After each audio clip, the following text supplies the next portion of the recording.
नमस्कार दोस्तों, मैं उदय राजपूत आपका अपने यूट्यूब चैनल उदय राजपूत मैथ्स में स्वागत करता हूं। हम परसेंटेज के बारे में पढ़ रहे थे। परसेंटेज के हम 3 पार्ट इससे पहले कर चुके हैं। आज परसेंटेज का हमारा पार्ट 4 है। आज की क्लास में हमारा परसेंटेज वाला टॉपिक कंप्लीट हो जाएगा। यदि आपने इससे पहले वाली वीडियोज़ नहीं देखी हैं तो आपको नीचे डिस्क्रिप्शन बॉक्स में लिंक मिल जाएगी, वहाँ से आप इसकी पहले वाली वीडियोज़ ज़रूर देख लें ताकि आपका परसेंटेज अच्छे से क्लियर हो जाए। तो चलिए हम आज की क्लास शुरू करते हैं। आज जो भी क्वेश्चन है काफ़ी आईएमपी है, तो आप वीडियो को लास्ट तक जरूर देखिए। यदि आपको वीडियो पसंद आए तो वीडियो को लाइक करें और इसे अपने दोस्तों के साथ भी जरूर शेयर करिए। चलिए हम क्वेश्चन देखते हैं किस तरीके क्वेश्चन है।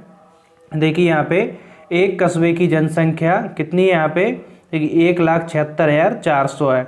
इसमें 5% वार्षिक दर से वृद्धि होती है। तो इसमें देखिए 2 क्वेश्चन है एक ही क्वेश्चन में। किस प्रकार से बन सकते हैं इसमें 2 वर्ष बाद कस्बे की जनसंख्या कितनी होगी, और सेकंड इसी में पूछा है 2 वर्ष पूर्व कस्बे की जनसंख्या कितनी थी। यानी कि इसमें आपसे पूछ सकते हैं, देखिए कस्बे की जनसंख्या दे दी जाएगी और उसमें किसी भी देखिए यहाँ पे 5% वार्षिक दर से वृद्धि हो रही है। हो सकता है एग्जाम में आपको कुछ और यहाँ पे दे दे 6% या 10% वार्षिक वृद्धि दर दे दे, और यहाँ पे पूछ ले आपसे 4 वर्ष बाद कस्बे की जनसंख्या कितनी होगी और 4 वर्ष पूर्व कस्बे की जनसंख्या कितनी होगी। देखिए दोनों क्वेश्चन बन जाएंगे इससे। यानी कि बाद की जनसंख्या पूछे तब भी हम कैसे सॉल्व करेंगे और पूर्व की जनसंख्या पूछे तब हम कैसे सॉल्व करेंगे। तो देखिए एक ही क्वेश्चन से आपके 2 टाइप के क्वेश्चन यहाँ पे क्लियर हो जाएंगे। तो देखिए दोनों सरल हैं। देखिए हम इसको कैसे सॉल्व करेंगे। क्वेश्चन में क्या दिया है, कस्बे की जनसंख्या दी है 1,76,400 और इसमें 5% वार्षिक दर से वृद्धि होती है। तो पहले हम इसको सॉल्व कर लेते हैं। 2 वर्ष बाद कस्बे की जनसंख्या कितनी होगी, यानी कि हमें बताना है कि 2 वर्ष बाद कस्बे की जनसंख्या कितनी होगी। तो वर्तमान जनसंख्या कितनी है, देखिए 1,76,400, यानी कि वर्तमान जनसंख्या 1,76,400 है। अब इसमें 5% वार्षिक दर से वृद्धि हो रही है। देखिए 1 साल में 5% की वृद्धि हो रही है। तो 2 वर्ष बाद पूछा है, कितने वर्ष बाद, 2 वर्ष बाद। तो 2 वर्षों में यहाँ पे देखिए पहले वर्ष 5% की वृद्धि हो जाएगी, इसके बाद भी उसमें 5% की वृद्धि हो जाएगी। तो 2 वर्ष बाद हमारी जनसंख्या कितनी होगी। तो जो वर्तमान जनसंख्या है इसमें ही क्या करेंगे, 5% की वृद्धि कर देंगे। देखिए वृद्धि कैसे करते हैं इसी में देखिए डायरेक्ट बताता हूँ आपको स्टेप। आपको बार बार सॉल्व करने की आवश्यकता नहीं है, एक ही स्टेप में। देखिए 5% वृद्धि की बात करें तो हम कैसे करते हैं, 100 + 5 यानी कि 105/100। 1 वर्ष में वृद्धि, लेकिन हमें 2 वर्ष तक वृद्धि करना है। तो दूसरे वर्ष भी कितनी होगी, 5% की वृद्धि। तो 100 + 5 105/100। अब इसको सॉल्व कर लेंगे तो हमारा पहला वाला जो क्वेश्चन है 2 वर्ष बाद कस्बे की जनसंख्या कितनी होगी वो हमें यहाँ से मिल जाएगा। अब देखिए इसको सिंपल आपको कुछ नहीं करना है, इसको कैलकुलेट करना है। अपने अनुसार आप इसको कैंसिल कर सकते हैं। चलिए हम इसको कैंसिल करते हैं। देखिए यहाँ पे 2 0 से 2 0 कैंसिल। इसके बाद देखिए यहाँ पे और कैंसिल करते हैं। 5 से कैंसिल करता हूँ मैं यहाँ पे, 5 दूनी 10, 5 एकम 5। नीचे कैंसिल करता हूँ, 5 से 5 दूनी 10। ठीक है, कैंसिल हो गए। अब इसके बाद देखिए इसको और कैंसिल कर लेते हैं। 5 से इसको कैंसिल करें, 5 दूनी 10, 5 एकम 5, 5 चौके 20। अब 4 से इसको कैंसिल कर लें। देखिए 4 से इसको कैंसिल करेंगे, 4 चौके 16, 1 बचा, 4 चौके 16, 4 एकम 4। अब देखिए ऊपर कितना बचा, 441 × 21 × 21। अब देखिए इसका मल्टीप्लाई कर लेंगे, 441 × 21 × 21 कितना होता है, 441। अब इन दोनों का मल्टीप्लाई कर लीजिए, 1 का करेंगे कितना आएगा, 441। 4 से करेंगे 4, 4 चौके 16, हसलाई 1, 4 चौके 16 और 1 17। अगेन 4 से करना है, यानी सेम संख्या प्राप्त होगी, 4 6 7 1। अब इनको प्लस कर देंगे 1, यहाँ पे कितना है देखिए 4, 4 और 4 8, 6 4 10, 4 14, हसलाई 1। देखिए 7 दूनी 14, हसलाई 1। यहाँ पे कितना हो जाएंगे, 7 और 1 8 और 1 9 और 1। यानी कि देखिए हमने क्या किया, सिंपल कुछ नहीं, जो वर्तमान जनसंख्या थी उसका हमने 5% 2 बार बढ़ा दिया। यानी कि एक बार 5% वृद्धि और दूसरी बार 5% वृद्धि। 2 बार क्यों बढ़ाई, क्योंकि 2 वर्ष तक इसमें वृद्धि होगी। 4 वर्ष बाद पूछा होता तो यहाँ पे हम 2 बार और इसमें वृद्धि कर देते, तो 4 वर्ष बाद हमारी जनसंख्या निकल आती। तो वो कितनी होगी, देखिए यहाँ पे 1,94,481, यानी कि 2 वर्ष बाद इतनी जनसंख्या होगी। आपको समझ में आ गया। अब देखिए अब इसी में सेकंड क्वेश्चन क्या पूछा है, 2 वर्ष पूर्व कस्बे की जनसंख्या कितनी थी। देखिए मैंने आपको यहाँ पे क्लियर कर दिया कि आपको 2 वर्ष 4 वर्ष 8 वर्ष बाद पूछे तो उतनी बार यहाँ पे वृद्धि कर दीजिए। यहाँ पे जितनी वृद्धि कर रहा है उसको यहाँ पे वृद्धि कर दीजिए। मान के चलिए 10% वार्षिक दर से वृद्धि होती तो इसमें क्या करते हैं 100 + 10 यानी 110/100 × 110/100। क्लियर है, समझ में आ गया। जितने भी वर्ष तक पूछे उतने वर्ष तक इसमें वृद्धि कर देंगे। अब देखिए इसी में सेकंड क्वेश्चन क्या पूछा है, 2 वर्ष पूर्व कस्बे की जनसंख्या कितनी थी। देखिए 2 वर्ष पूर्व पूछिए, वर्तमान कितनी है 1,76,400 वर्तमान इतनी है, और 2 वर्ष पूर्व की पूछिए। तो जब भी पूर्व की जनसंख्या पूछे तो आप मान लीजिए 2 वर्ष पूर्व जनसंख्या कितनी थी, आप इस प्रकार से x मान लीजिए। इससे आपको क्या बेनिफिट होगा, देखिए 2 वर्ष पूर्व x मान ली हमने, इसमें 5% की वृद्धि हो रही है, तो इसी में हम 5% की 2 वर्ष तक वृद्धि कर दें तो वर्तमान कितनी होना चाहिए, इतनी होना चाहिए 1,76,400। वर्तमान इतनी जनसंख्या है और 2 वर्ष पूर्व की जनसंख्या पूछी है, तो हमने 2 वर्ष पूर्व की जनसंख्या x मान ली, तो इसमें 5% की वृद्धि हो रही है, तो इसमें 5% की वृद्धि कर दें। देखिए 2 वर्ष पूर्व की पूछी इसलिए हमने 2 वर्ष पूर्व की जनसंख्या x मान ली, तो इसमें 5% की वृद्धि 2 वर्ष तक होगी, तो वर्तमान जनसंख्या कितनी हो जाएगी, तो वर्तमान जनसंख्या जो होगी वो इसके बराबर होना चाहिए, तो इसके बराबर रख देंगे 1,76,400। समझ में आ गया आपके लिए।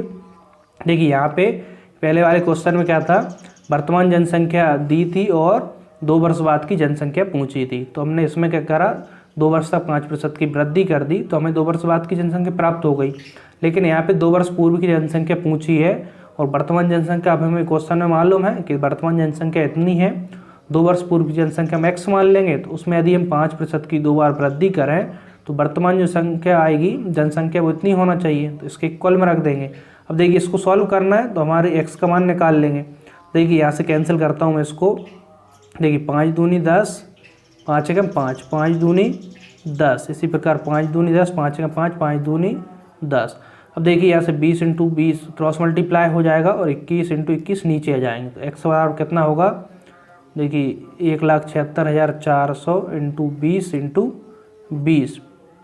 अब देखिए नीचे कितना है 21 × 21, ऊपर है जो नीचे आएगा और नीचे जो है ऊपर चला जाएगा। अब देखिए इसको कैंसिल करते हैं हम, 7 से 7 × 21, 7 से इसको करें 7 दूनी 14, 3 बचेंगे, 7 × 5 = 35, 1 बचेंगे, 7 दूनी 14। फिर 7 से करते हैं 7 × 21, 7 से 7 दूनी 14, 7 × 21, 4 बचे 42, 7 × 42। अब देखिए नीचे 3 × 3 यानी कि 3 × 3 = 9, 9 चौके कितने होंगे यहाँ पे 36 होंगे। अब देखिए अब ऊपर कितना बचा 4 × 20 × 20 मल्टीप्लाई कर देंगे।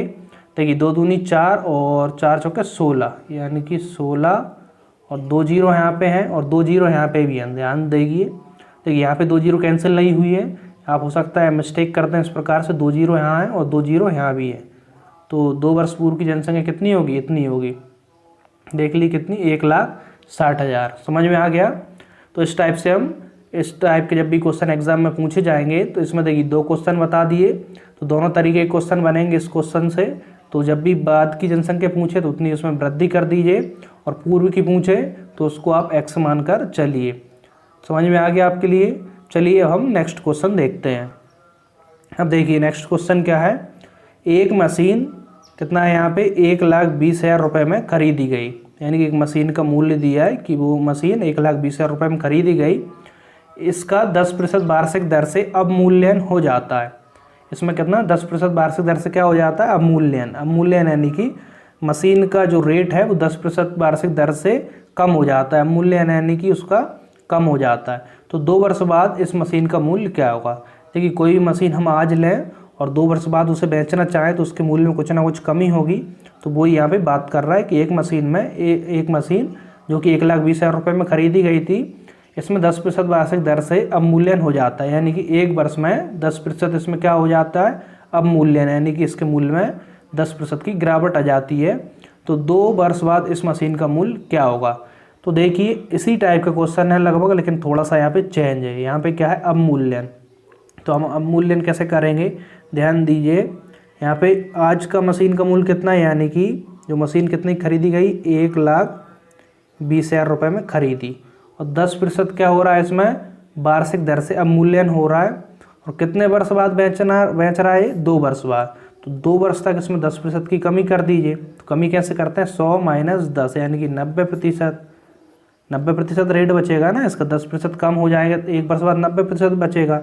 तो दूसरे वर्ष बाद फिर इसका 90% बचेगा। समझ में आ गया। तो आप सिंपल इसमें 10% कम करना है, 100 से 10 कम करिए 90, 90/100, 90/100। 2 वर्ष बाद का है, इसलिए 2 बार ऐसा हम करेंगे। तो 2 वर्ष बाद जो मशीन का मूल्य होगा वो हमें यहाँ से मिल जाएगा। 3 वर्ष बाद की बात कर रहा होता तो एक बार और इसमें 90/100 कर देते। समझ में आ गया आपके लिए।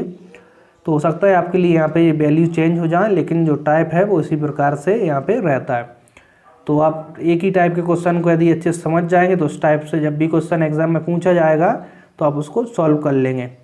तो अब देखिए इसको कैंसिल करते हैं, 2 0 से 2 0 कैंसिल, 2 0 से 2 0 कैंसिल। अब देखिए यहाँ पे कितना बचा, 9 × 9 कितना हो जाएगा, 9 9 81, 2 0 और इंटू 12, 12 से इसमें मल्टीप्लाई कर दें। देखिए 2 0 तो इसमें आएंगी, 12 से 12 एकम 12, हासिल आई 1, 12 96 और 1 97। यानी कि 2 वर्ष बाद मशीन का मूल्य कितना होगा, 97,200 होगा। समझ में आ गया। देखिए 1,20,000 में खरीदी गई थी और 2 वर्ष बाद इसका मूल्य कितना हो गया, 97,200, यानी कि इसके मूल्य में कमी आई। तो देखिए ऑप्शन कौन सा हो जाएगा, 97,200। तो ऑप्शन ए यहाँ पे हमारा राइट आंसर हो जाएगा। ठीक है, आपको क्वेश्चन अच्छे से समझ में आ गए। देखिए अभी आपको यहाँ पे मक्खी परेशान करती हुई दिख रही होगी। अभी थोड़ा सा हमें सेटअप की अभी कमी है। यदि आप चाहते हैं चैनल को और अच्छे से बेटर कर पाएँ तो आप इसके लिए कुछ डोनेट करना चाहें तो डोनेट कर सकते हैं। आपको अकाउंट संबंधित जानकारी नीचे डिस्क्रिप्शन बॉक्स में मिल जाएगी। लेकिन मैं यहाँ पे कोशिश ये कर रहा हूँ कि जिस भी तरीके से मैं आपके लिए पढ़ाऊँ, यहाँ पे क्वालिटी मैटर नहीं करती, जो भी है यहाँ पे कंटेंट मैटर करता है। यानी कि आपके लिए इतने अच्छे से पढ़ा दूँ कि आप बहुत कम क्वालिटी में भी बहुत अच्छे से सीख पाए। तो यहाँ पे मेरा सिखाना मकसद है और क्वालिटी अच्छी होगी तो वो आपके लिए बेनिफिट होगा। इसलिए आप चाहें तो चैनल के लिए डोनेट कर सकते हैं। चलिए इसके बाद हम नेक्स्ट क्वेश्चन देखते हैं। अब देखिए नेक्स्ट क्वेश्चन क्या है। देखिए इस टाइप के क्वेश्चन देखने में थोड़े से कठिन होते हैं, लेकिन आप इनको अच्छे से समझिए तो आपको बहुत ही इजी लगेंगे। जब तक हम इस तरह क्वेश्चन नहीं समझेंगे तो हमारे लिए हो सकता है क्वेश्चन कठिन लगे। लेकिन आपके लिए मैंने बताया, तो मैं कोई भी क्वेश्चन इस तरीके से आपको नहीं बताऊंगा कि आपको कठिन लगे, जबकि मैं आपके लिए इस तरीके से बताने की कोशिश करूंगा कि कठिन से कठिन क्वेश्चन भी आपके लिए बहुत ही ईजी लगे। तो चलिए हम इस क्वेश्चन को समझते हैं, फिर इसको सॉल्व करते हैं। क्वेश्चन कह रहा है किसी परीक्षा में 60% विद्यार्थी अंग्रेजी में तथा 70% गणित में उत्तीर्ण हुए। यदि 20% विद्यार्थी दोनों विषयों में अनुत्तीर्ण रहे हों तथा 2500 विद्यार्थी दोनों विषयों में उत्तीर्ण रहे हों तो कुल परीक्षार्थियों की संख्या कितनी है। क्वेश्चन आपके लिए समझ में आ गया। चलिए समझ में भी नहीं आया तो कोई बात नहीं, हम इसको सॉल्व करते हैं तो आपको और अच्छे से समझ में आ जाएगा। क्वेश्चन कह रहा है किसी परीक्षा में 60% विद्यार्थी अंग्रेजी में और 70% विद्यार्थी गणित में उत्तीर्ण हुए। देखिए 60% विद्यार्थी किसमें, अंग्रेजी में उत्तीर्ण हुए और 70% गणित में उत्तीर्ण हुए। लेकिन यहाँ पे क्या दिया, 20% विद्यार्थी दोनों विषय में अनुत्तीर्ण हुए। इसलिए हमें यहाँ पे अनुत्तीर्ण हुए विद्यार्थियों के यहाँ पे प्रतिशत देखना होगा।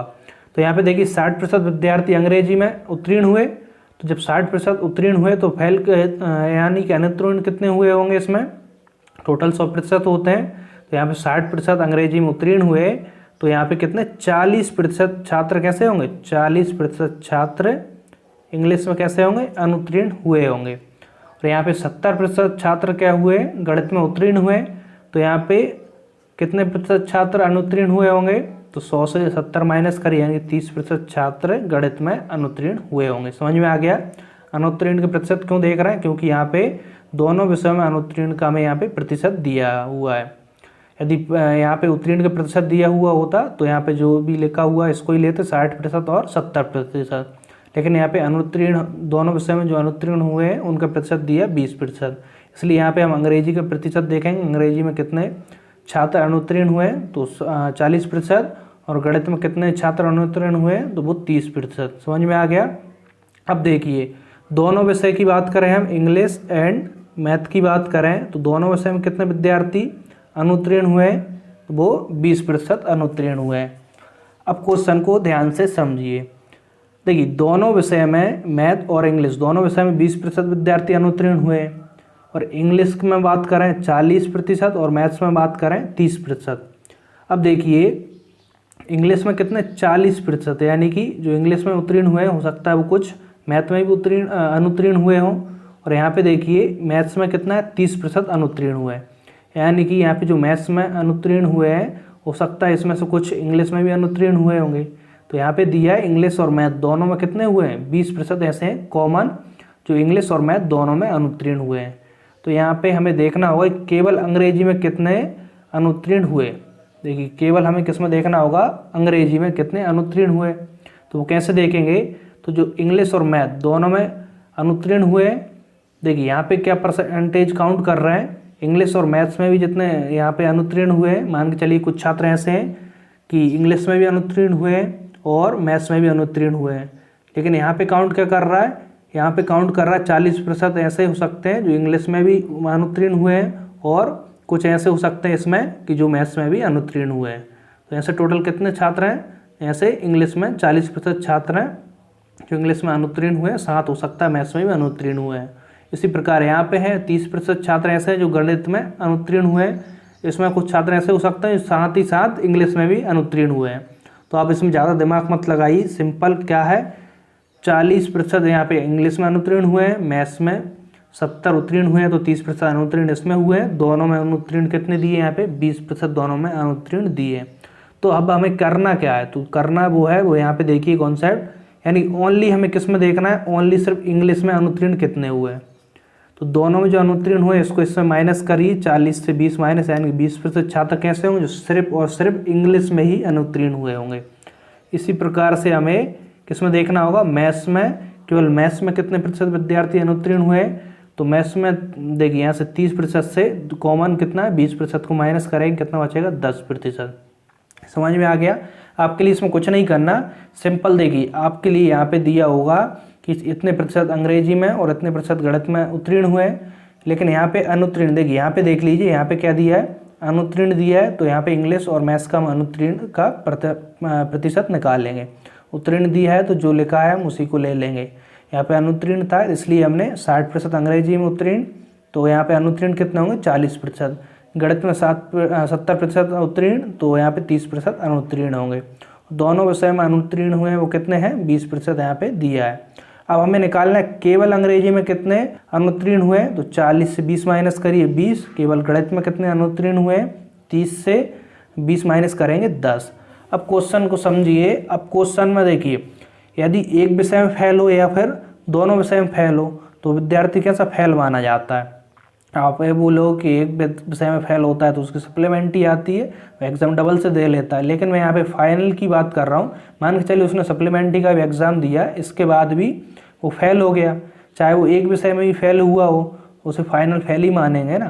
तो इसी प्रकार से चाहे वो एक विषय में फेल हुआ हो या फिर दोनों विषय में फेल हुआ हो तो उसे हम क्या मानेंगे, फेल ही मानेंगे, चाहे तो एक विषय में फेल हो या दोनों विषय में फेल हो। तो विद्यार्थी कैसा होगा, फेल हुआ होगा। तो यहाँ पे देखिए एक विषय में या दोनों विषय में फेल हुए विद्यार्थियों का प्रतिशत कितना होगा। एक विषय में यानी इंग्लिश में 20% फेल हुए हैं, गणित में 10% फेल हुए हैं, और टोटल दोनों विषय में कितने फेल हुए हैं 20%। तो यहाँ पे देखिए टोटल ऐसे कितने विद्यार्थी हैं जो फेल हुए हैं, 20, 40, 50, यानी कि कितने 50% विद्यार्थी कैसे हैं जो फेल हुए हैं। समझ में आ गया आपके लिए।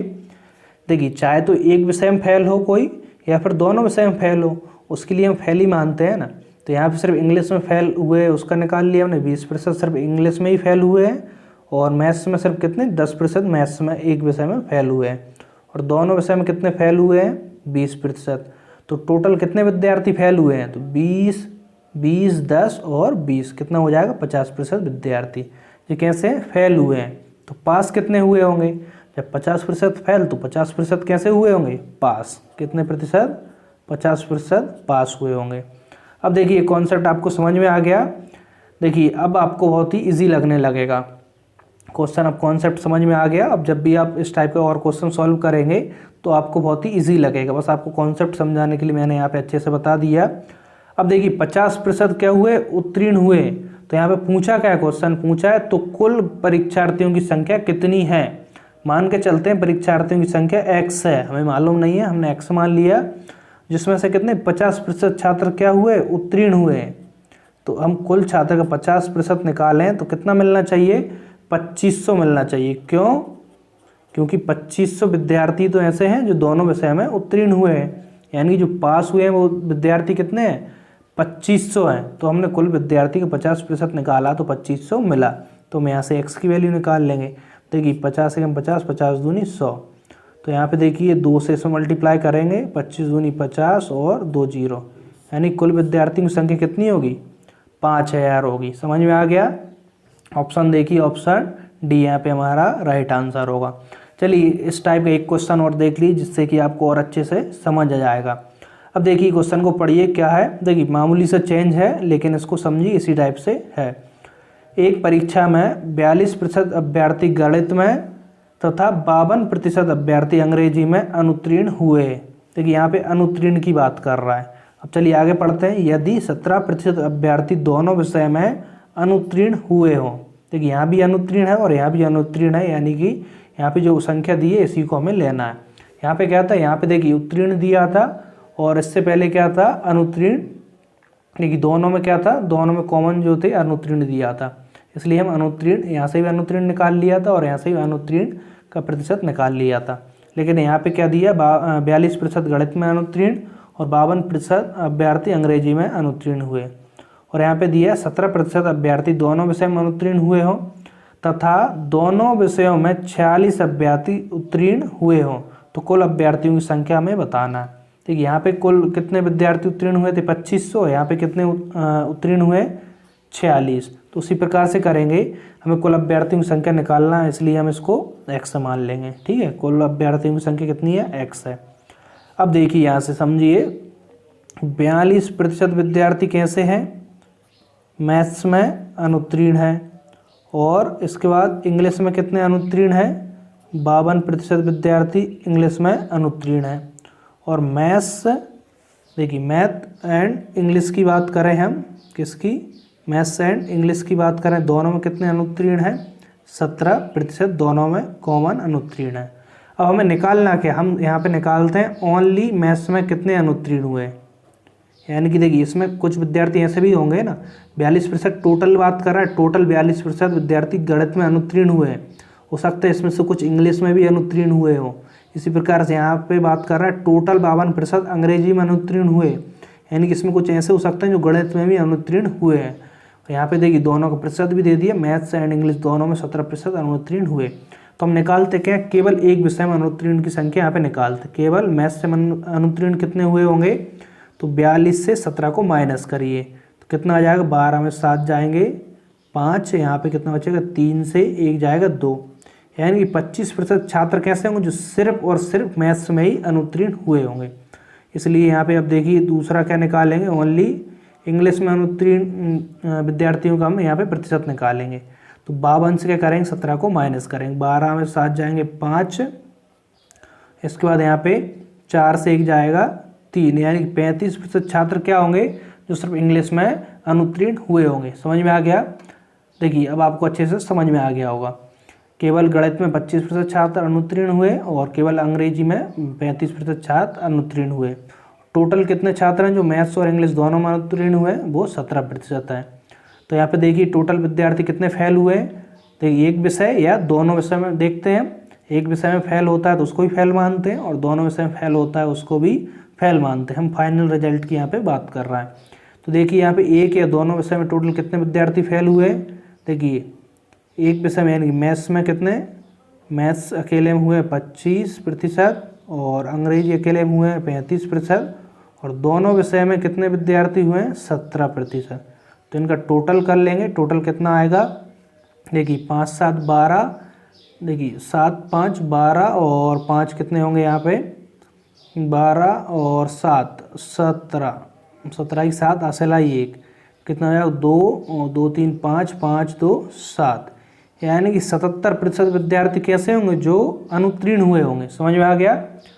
77% विद्यार्थी, चाहे वो एक या दोनों विषय में अनुत्तीर्ण हुए, ऐसे टोटल कितने विद्यार्थी होंगे, 77% विद्यार्थी होंगे जो टोटल फेल हुए हैं। जब इतने फेल हुए हैं तो पास कितने हुए होंगे, 100 से इसको माइनस कर दीजिए, 100 से 77 को माइनस करेंगे कितना आएगा, 3, यानी कि 33% विद्यार्थी क्या हुए होंगे, उत्तीर्ण हुए होंगे। हम 33% कैसे उत्तीर्ण, यानी कि दोनों विषय में इतने छात्र उत्तीर्ण हुए होंगे। तो देखिए हमने कुल अभ्यर्थियों की संख्या x मानी, तो हम क्या करेंगे, x का यहाँ पे कितना 33% निकाल लेंगे।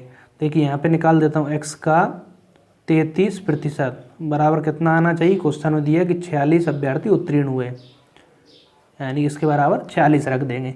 समझ में आ गया। देखिए क्वेश्चन बहुत ही जल्दी सॉल्व हो जाएगा, बहुत ज़्यादा ऐसा लेंदी क्वेश्चन नहीं है, बस आप इसको पढ़िए और घर पर एक बार सॉल्व करके देखिए कितनी जल्दी सॉल्व हो जाता है। बस यहाँ पे आपके लिए समझाने के लिए हो सकता है आपको अभी यहाँ पे लग रहा है कि लेंदी क्वेश्चन है, लेकिन बहुत इजी है। बस कॉन्सेप्ट इसका आप अच्छे से समझ जाएंगे तो आप बहुत ही जल्दी इसको सॉल्व कर पाएंगे, यानी 1 मिनट से भी कम समय में इसको आप सॉल्व कर पाएंगे। और आपकी जितनी अच्छी प्रैक्टिस होगी तो आप और भी कम सेकेंडों में इसका आंसर निकाल पाएंगे।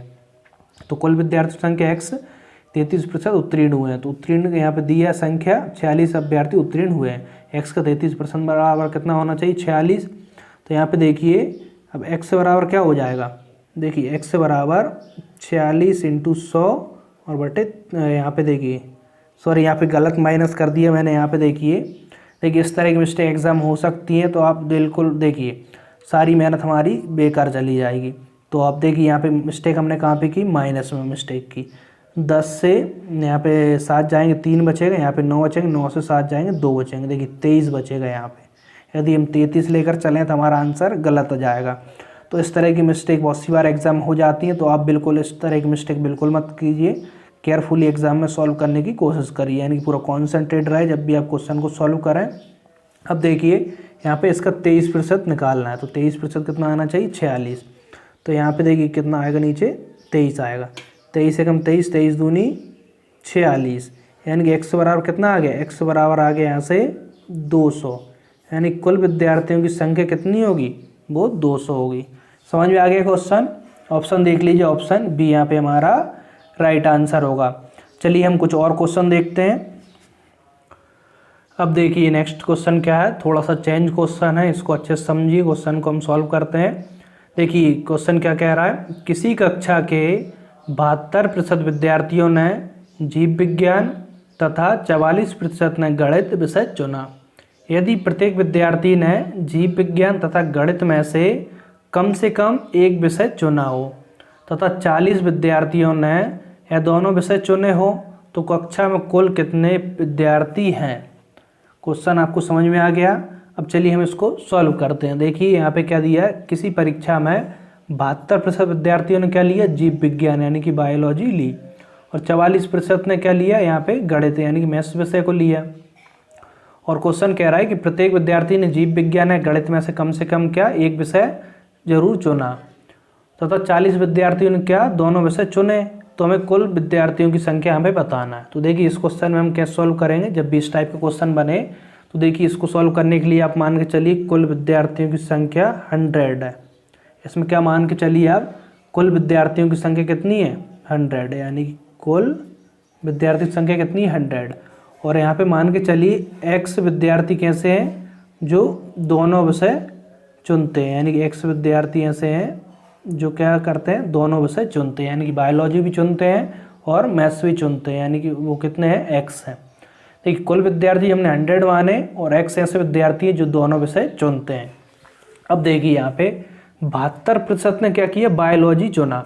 100 का हम 72% निकालें कितना आएगा, 72, यानी कि 72 विद्यार्थियों ने क्या किया, 100 में से 72% निकालेंगे 72, यानी कि 72 विद्यार्थियों ने बायोलॉजी चुना। हो सकता है इसमें से कुछ ऐसे विद्यार्थी भी हों जिनने क्या मैथ्स भी चुना हो, यानी कि बायोलॉजी के साथ मैथ्स भी चुना हो। तो टोटल विद्यार्थी कितने, जिन्होंने क्या बायोलॉजी चुनी वो 72 हैं। तो इसमें से कुछ वो भी हो सकते हैं जिन्होंने मैथ्स भी चुना हो साथ में। अब देखिए इसके अलावा देखिए मैथ्स विषय कितने चुना, 44%, यानी 100 का 44 निकालेंगे कितना आएगा, 44, यानी 44%, यानी 44 विद्यार्थियों ने क्या चुना, मैथ्स चुना। और इसमें ऐसे विद्यार्थी हो सकते हैं जिन्होंने साथ में बायोलॉजी भी चुनी हो, यानी कि मैथ्स भी चुना हो और बायोलॉजी भी चुनी हो। और यहाँ पे हमने क्या माना, x ऐसे माना है कि दोनों विषय चुने हैं, x विद्यार्थियों ने बायोलॉजी और मैथ्स दोनों विषय चुने हैं। अब हमें देखना क्या है, हम देखेंगे केवल बायोलॉजी कितने विद्यार्थी ने चुना, यानी कि सिर्फ बायोलॉजी, साथ में मैथ्स नहीं। तो सिर्फ बायोलॉजी कितने ने चुना, तो क्या करेंगे, बायोलॉजी जितने ने चुना उससे हम दोनों विषय चुने उसको माइनस कर देंगे, दोनों विषय चुने उसको माइनस कर देंगे। तो दोनों विषय कम ने चुने होंगे, इसलिए हम इससे बायोलॉजी जो विषय है उस विद्यार्थी से दोनों विषय के विद्यार्थी को माइनस करेंगे तो यहाँ पे क्या जाएगा, ओनली बायोलॉजी चुनने वाले विद्यार्थियों की संख्या मिल जाएगी। इसी प्रकार यहाँ से हमें मैथ्स चुनने वाले विद्यार्थियों की संख्या निकाल लेंगे। तो देखिए 44 ऐसे हैं जिन्होंने मैथ्स चुना है और साथ में हो सकता है कि इनसे कुछ ऐसे हों जिनने बायोलॉजी भी चुनी हो, लेकिन हमें केवल मैथ्स चुनने वाले देखना है। तो इससे क्या करेंगे, दोनों विषय चुनने वाले को भी माइनस कर देंगे। तो यहाँ पे क्या आ गया, केवल मैथ्स चुनने वाले विद्यार्थी और यहाँ पे केवल बायोलॉजी चुनने वाले विद्यार्थी। और एक्स विद्यार्थी कैसे हैं, जिन्होंने बायोलॉजी और मैथ्स दोनों विषय चुने हैं। यदि हम इनको टोटल करें तो टोटल कितना आना चाहिए, 100 आना चाहिए। क्यों, कुल विद्यार्थी हमने 100 माना है, यानी बायोलॉजी केवल बायोलॉजी चुनने वाले, केवल मैथ्स चुनने वाले और बायोलॉजी और मैथ्स दोनों विषय चुनने वाले विद्यार्थियों की टोटल संख्या कितनी होगी, 100 होगी। समझ में आ गया। अब देखिए इसके बाद हम इसको सॉल्व कर लेंगे। देखिए यहाँ से इसको सॉल्व करें, 72 और 44 प्लस हो जाएंगे, ब्रैकेट ओपन होगा तो प्लस होंगे, 4 और 2 6 और यहाँ पे 4 और 7 कितने हो जाएंगे, 11। यहाँ पे देखिए -x और यहाँ पे माइनस प्लस माइनस हो जाएगा, तो यहाँ पे माइनस के 2x और प्लस का x यहाँ पे है ही, इक्वल 100। अब देखिए यहाँ से इसको सॉल्व करते हैं, 100 को इस साइड लाएंगे, 116 से माइनस होंगे तो यहाँ पे कितने बचेंगे, 16 माइनस 2x प्लस x कितना बचेगा, यहाँ पे -x बड़ा वाला काय का है माइनस, तो माइनस का साइन आएगा, माइनस उस साइड आएगा क्या हो जाएगा, x प्लस का, यानी x बराबर कितना आ गया, 16। अभी देखिए अभी क्या आया, x हमने क्या माना था, दोनों विषय जो चुनते हैं उनकी संख्या हमने x मानी थी, यानी 16 विद्यार्थी ऐसे हैं जो बायोलॉजी और मैथ्स दोनों विषय चुनते हैं। लेकिन हमें बताना क्या है, हमें बताना है कक्षा में कुल कितने विद्यार्थी हैं। अब देखिए अब इसके बाद कैसे सॉल्व करेंगे, यदि 16 विद्यार्थी मैथ्स और बायोलॉजी चुनते हैं तब कक्षा में टोटल विद्यार्थियों की संख्या कितनी है, 100 है। हमने यहाँ पे 100 मानी थी। यदि कुल विद्यार्थी संख्या 100 है तो दोनों में से चुनने वालों की संख्या कितनी आई, 16 आई, यानी 16 विद्यार्थी मैथ्स और बायोलॉजी चुनते हैं तब कुल विद्यार्थी 100। मान के चलिए एक विद्यार्थी ऐसा हो जो दोनों में से चुने तब कुल विद्यार्थियों की संख्या कितनी होगी, और कम होगी, तो 16 से इसमें भाग लगाएंगे। समझ में आ गया। 16 विद्यार्थी जब दोनों में से चुनते हैं तो टोटल 100 विद्यार्थी, यदि एक विद्यार्थी दोनों में से चुनता है तो कुल विद्यार्थी संख्या और कम होगी, 16 से इसमें भाग लगेगा। लेकिन हमें कब देखना है, जब 40 विद्यार्थी ने दोनों विषय चुने हैं। देखिए यहाँ पे क्वेश्चन में कह रहा है ना 40 विद्यार्थियों ने दोनों विषय चुने हैं। यदि 44 विद्यार्थियों ने दोनों विषय चुने हैं तब विद्यार्थियों की संख्या कितनी होगी, यानी कि और अधिक होगी, तो अधिक होगी तो इसमें हम 40 से मल्टीप्लाई कर देंगे। समझ में आ गया। 16 विद्यार्थी दोनों में से चुनते हैं तब कुल विद्यार्थी 100। यदि एक विद्यार्थी दोनों में से चुनता है तब और कम होंगे, 16 से भाग लग जाएगा। यदि 40 विद्यार्थी दोनों में से चुनते हैं तो कुल अभ्यर्थी कितने होंगे, और ज़्यादा होंगे, इसलिए 40 से इसमें मल्टीप्लाई होगा। अब इसको सॉल्व कर देंगे, 4 से 4 चौके 16, 4 से यहाँ पे 4 दूनी 8, 2 बचे 20, 4 5 20, तो यहाँ पे देखिए 10 बचेगा, 25 × 10 कितना आएगा, 250, यानी कुल विद्यार्थियों की संख्या कितनी होगी, 250 होगी। समझ में आ गया। देखिए आंसर हमारा कितना होगा, 250, ऑप्शन सी। देखिए इस टाइप के क्वेश्चन भी एग्जाम में पूछे जाते हैं, इनके चांसेस ज़्यादा तो नहीं होते, लेकिन कभी कभार एग्जाम में एग्ज़ाम थोड़ा कठिन बनाने के लिए इस टाइप के 1-2 क्वेश्चन डाल दिए जाते हैं। लेकिन बहुत से टीचर क्या करते हैं, यूट्यूब पर वो इस तरह के क्वेश्चन नहीं बताते। क्यों नहीं बताते, क्योंकि इस तरह के क्वेश्चन यदि वो बताएंगे तो इसकी तो कोई उनके पास ट्रिक भी नहीं होगी, तो हो सकता है वो क्वेश्चन आपके लिए और भी अधिक समय में सॉल्व कराएं, तो आपके लिए लगेगा कि ये क्वेश्चन तो बहुत कठिन है, या फिर वो नहीं चाहते आपके लिए इस टाइप के क्वेश्चन सॉल्व कराकर वो बताएं कि नहीं इस क्वेश्चन में तो टाइम लगता है या फिर इसकी कोई ट्रिक नहीं होती। तो इस तरह के आइडिया से वो बचने के लिए क्या करते हैं, इस टाइप के क्वेश्चन को ड्रॉप कर देते हैं, यानी कि इस टाइप के क्वेश्चन आपके लिए सॉल्व ही नहीं कराते। जबकि इस टाइप के क्वेश्चन एग्जाम में पूछे जा सकते हैं और पिछले एग्जामों में पूछे गए, यानी सभी एग्जाम में तो नहीं, लेकिन बहुत सी बार इस टाइप के क्वेश्चन 1-2 क्वेश्चन एग्जाम में पूछे भी गए हैं। तो मैं यहाँ पे आपके लिए सभी टाइप के क्वेश्चनों को कवर करा रहा हूँ, चाहे वो थोड़ा सा कठिन हो या थोड़ा सा सरल भी हो। तो मैं आपको करने का तरीका भी बता रहा हूँ। देखिए एग्जाम में जरूरी नहीं सभी क्वेश्चन आपसे बहुत जल्दी सॉल्व हो, यानी 15-20 सेकंड में क्वेश्चन ही सॉल्व हो सकता है कुछ क्वेश्चन 1 मिनट भी ले ले और कुछ क्वेश्चन 10 सेकंड में भी सॉल्व हो जाए, या कुछ क्वेश्चन 1 मिनट की जगह 2 मिनट भी ले सकते हैं। वो क्वेश्चन दिए ही इसलिए जाते हैं ताकि यदि आपकी स्पीड अच्छी होगी तो आप 2-4 मिनट तो वैसे भी बचा लेंगे, यानी कि और भी ज़्यादा समय बचा लेंगे, तो 2 या 3 मिनट भी खर्च करेंगे एक क्वेश्चन पर, तब भी आप क्वेश्चन में मार्क्स तो ला पाएंगे। बहुत से विद्यार्थी ऐसे होते हैं जिनकी स्पीड अच्छी नहीं होती, तो वो क्या करते हैं सरल क्वेश्चनों में अधिक टाइम लगाते हैं, पर थोड़ा सा ऐसा होता है लेंदी क्वेश्चन तो उसको सॉल्व करते करते उनके पास समय भी नहीं बच पाता, तो वो ड्रॉप कर देते हैं, वहाँ पर उनका नंबर कम हो जाता है।